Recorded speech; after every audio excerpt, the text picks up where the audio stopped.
So, looking at some stock market training again for today, I'm going to do more and more video like this where I'm not necessarily on screen because it's not about me, it's about helping you to understand and coach and guide you. So, I'm going to do a lot more with me less on the screen. And I'm going to just kind of show you raw data so that you can start to learn a little bit about how I see markets as well too. This video is actually one of the least watched videos of all of the videos on my channel. However, it should be the most watched video. And I'll let that sink in. It should be the most watched video. And it will eventually become the most watched video. So looking at the spreadsheet, here is the consumer staples sector. You can see that what we're paying attention to is we're paying attention to this weakness. This was our rally, and all of a sudden we're breaking down as of today.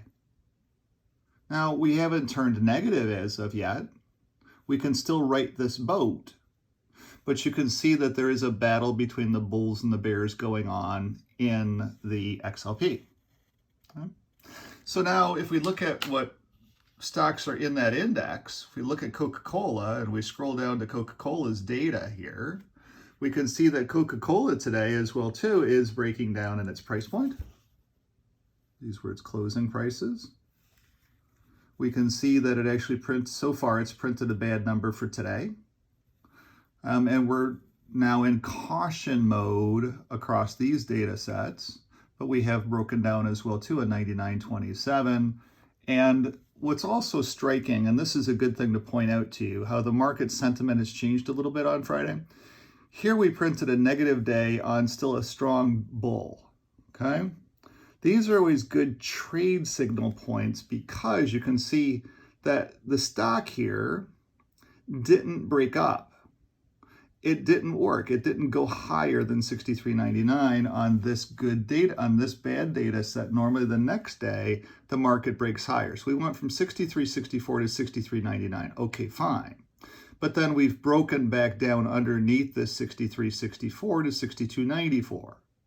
We need to save this. And that's why the market or the stock has turned negative as well too. And the data sets are saying it's still undetermined whether Coca-Cola will be saved. But the index is broken down. Coca-Cola is the leading stock in the index, one of the leading stock in the index. The other leading stock in that index is Procter & Gamble as well too. And Procter & Gamble, I used to live in Cincinnati, so I can call it Procter & Gamble. You'll understand if you've ever lived in Cincinnati. Procter & Gamble is as well too breaking down to 0.9996, still in pause mode. But again, see when we printed this negative number here, notice how they saved it, 141.95 to 144.88. They saved it, so it printed a higher number. Whoops, sorry, I just jumped around on the computer screen while doing this. So that's the XLP, breaking down. Don't know what's going to happen the rest of the day here. This is the XLE energy complex. So the XLE, again, printed a red number the day before, and they're saving it. Look at the price point, 71.66 to 73.10. The data set today that 535,000 people are back to work means that 535,000 people are burning fuel every single day going to work. And we're about 1 million barrels short per day on the globe from a production perspective. So the price of oil is going to be going up. And these stocks should be changing in their pricing structure from going down. They've now reached a bottom and they should start going back up to these pricing points. We'll see what happens.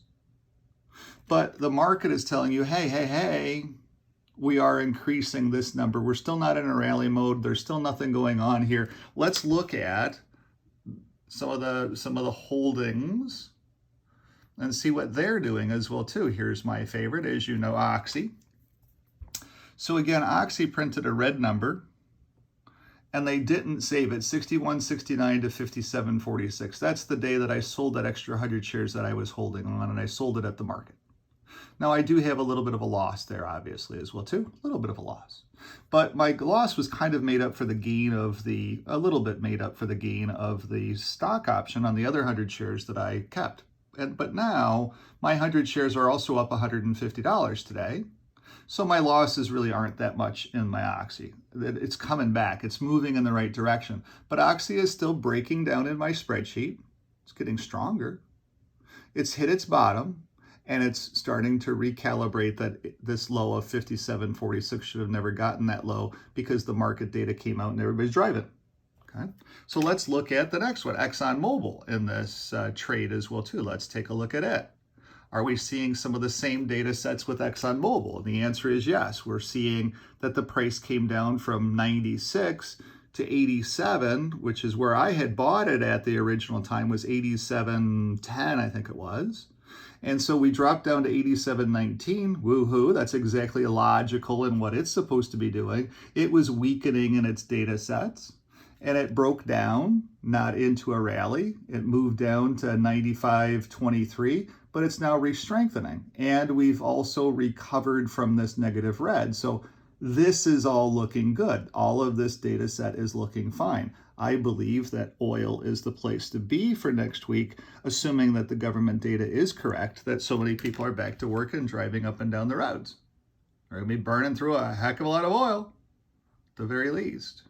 So then from here, we'll stop talking about every stock inside the index. We could continue, because I've got the stocks in the indexes as well too that I follow, to be able to give me good data sets on what to expect. So here is the Xlu the Utilities Index. So as interest rates tick up, the cost of utilities is super high because they all have to borrow money in the open market. The government allows banks to loan to utility companies, but the interest rates are far higher than what you and I pay for that kind of stuff. And as we know, our grid is very, very old and it all needs to be updated. So they're investing a lot of money. So they're borrowing a lot of money at higher interest rates to be able to rebuild out the grid. It is breaking down. We had this red. Again, what we don't like to see is this red day was not followed through by price increases. We should have price support here to save the index. And then if we go into say just the first one here, knee. We see that knee is breaking down. We see that this last red day, they did actually bump the price up from 79.91 to 80.38. So they did support it. So then the question becomes here, are they going to support this red day? If we stay with a red day today, are they going to support this red day into Monday? Because we're still definitely in a strong rally mode on NEE. And our pricing point hasn't broken down at all. Okay, so maybe the utility index recovers because the top stock in the utility index is not doing too bad. Maybe it recovers, but we'll have to see what happens with all of that. Then we're looking at XLK, which is the tech sector.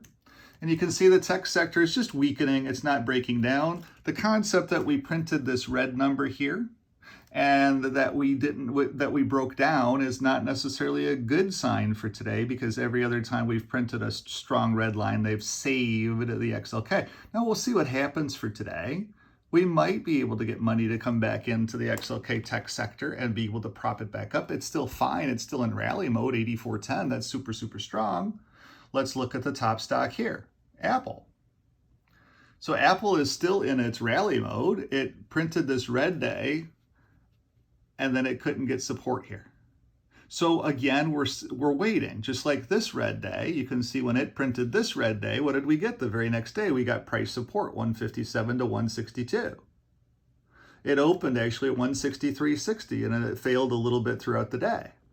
But then we had that spike 166 on the first, or the second, whatever day that was.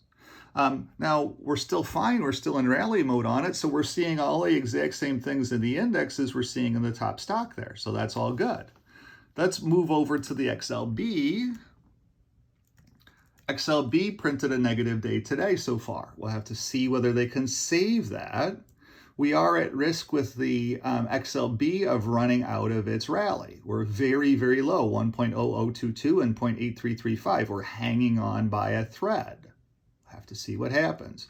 Let's look at the XLV, which is the consumer discretionary. That's airplanes and Teslas and all that other fun stuff. So here, as you can see, we're still in rally mode, 102.84. We've slowed down a little bit, but that's still fine. All of our data sets are still good, 0.8369. but we printed a red, and then we didn't support our red. We didn't bump the stock back up today. It's 167.16 and we've dropped down 164.20. So maybe they're not going to support this market here.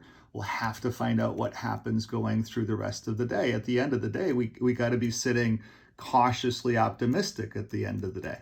So here is the, this is the communication sector where nobody's paying their phone bills. It's hanging on there as well too, 0.8397, 1.0079, but it printed a red day. So we'll have to see whether they can support this market 56.77. That's really priced to perfection, with as bad as it is in the communication sector with people not paying their bill. Here's the XLF, the financial sector. Now, financials are holding up. And why? Because as interest rates tick up, banks are going to make more on the spread. They're going to make more profit off of the loans that they're capable of being able to present. And their balance sheets are pretty strong. We're sitting fine in the XLF. They did support the market on that red day. No, they didn't. 33.06. So we'll have to see what's going on with this. We did strengthen so far into the day on the news that interest rates would be ticking up with the Federal Reserve. And so because banks make more spread, that's actually keeping it in its rally mode. Things look okay in the banking sector. So that's actually a good sign for the rest of the market. A stronger banking sector or a strong banking sector could possibly move this market higher. So then here's the XLV, which is healthcare. And the XLV, which was questionable at the first, has completely broken down. We're out of its rally mode. We're sitting 0.9970. That is more of a caution there. And we do have some other yellow caution here. 9985 is actually a caution too, but you can see that the pricing point 131.13, it seems like it is now getting to its point where the market is saying, this is enough of this run. We don't know. We're going to have to wait and see.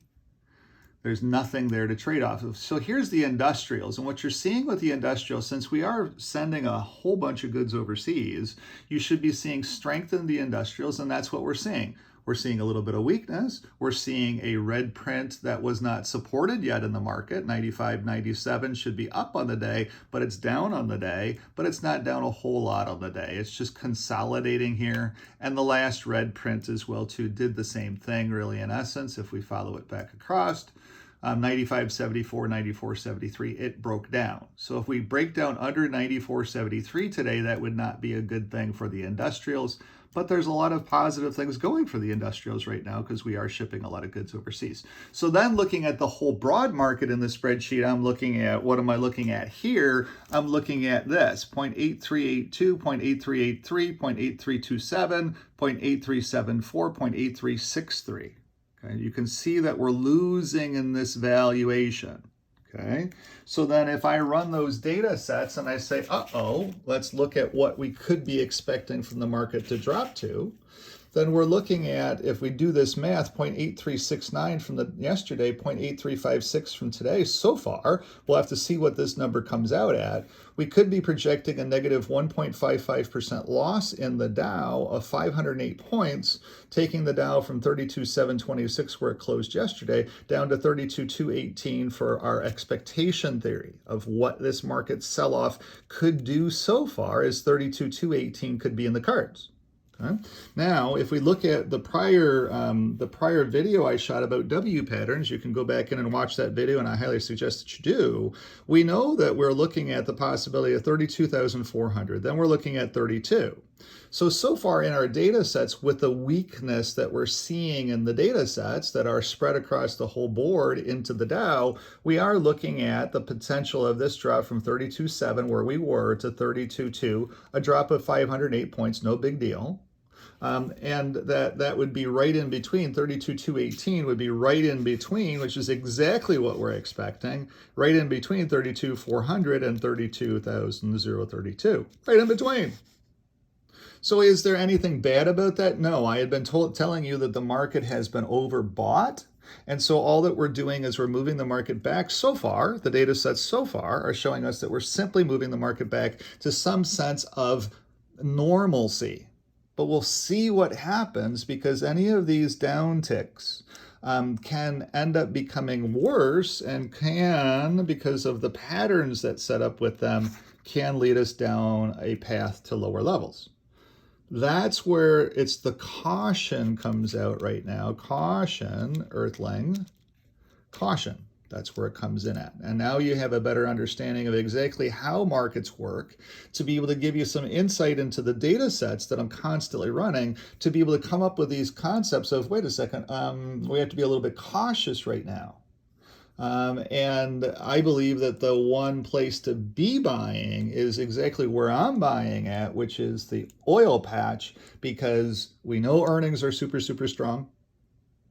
We know that the federal government, one of the data sets today that just came out, the United States is looking at, instead of putting in an excise tax or anything like that, they're looking at a 1% tax on buybacks, which would be a good idea because it's a universal thing. So when Apple does buybacks, they're going to have to pay tax. When Oxy does buybacks, they're going to have to pay tax. And then smaller companies, instead of doing buybacks, will be increasing their dividends, because the mathematical model to pay the tax versus paying the dividends, it will be smarter for them to return dividends to their shareholders. So then the government will be able to get tax money off of the dividend that an individual gets. So that's okay. It's all good. I kind of like the 1% tax because it's universal across the board. And it's not a regressive tax, and it doesn't target anyone specifically. It targets everybody. And I kind of like the concept of that. 1% is a lot easier to stomach than what it is going after ultra, ultra rich people or ultra, ultra poor people, or going after the middle class with what they're trying to do with this new bill that they're trying to get passed. So at the end of the day, we don't need 80,000 new IRS agents, and the IRS, when they put in their requisition for 80,000 new people, they also put in a requisition for 700, what was it, 700,000? I think it was 700,000 new bullets. So that the IRS agents can go and arm themselves and go and shoot people that apparently aren't paying their taxes, I guess. It's why I always pay my taxes. I don't want the IRS agent coming to my door. But anyway, so that's what's going on here. It gives you a good insight of what's going on. Thanks for watching. Sorry for the long video, but these explainer videos are going to be a little bit longer. And these are the videos that should be watched the most. You should be telling your friends, hey, there is a finance guy here in the city of Windsor that explains markets very clearly and very concisely and in very good color and everything. You can watch along and see exactly what I'm seeing, and I can explain it. I'm going to do more of these where it's just my voice, because I can do this faster without having to worry about how I look on screen and all that other stuff, because it's kind of scary when you look at how YouTube works on this. So anyway, thanks for tuning in. Have a great day. See you later. If you have any questions about markets as well too, 519-995-6145. Like this page, subscribe to this page, let your friends know about this page. There's no reason I shouldn't have 1,000 viewers by now. Thanks so much. Have a great day. Bye-bye.